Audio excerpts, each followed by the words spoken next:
assalamu alaikum. Kamar yadda kuke gani a kamfanin Abnur Entertainment ya yi sanarwa cewa wannan shirman da Nafisa Abdullahi take yi babu ruwansu a cikin wannan shirman da take yi, wato na ziga matan aure cewa kada su dinga ma mazajen su biyayya, ko kuma 'yan mata da suke gida cewa aure bai da amfani, kada su yi aure, wahalhalu ne a cikin shi. To Abnur Entertainment sun fito sun ja kunnen mutane cewa babu ruwansu a cikin wannan lamari, saboda kada ta yi amfani da fim ɗin da aka mata na kaddara, ganin cewa a fim ɗin ana tsangwama ma mata aure a fim ɗin.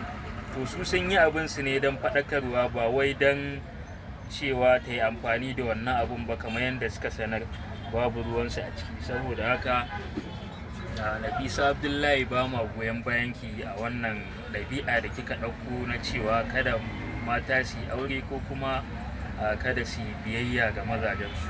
Saboda haka ba ma tare da ke Abnur Entertainment, kuma kun yi abu mai kyau da kuka fito kuka nuna babu ruwanku a wannan lamari, da tabbas mu ma muna goyon bayan ku.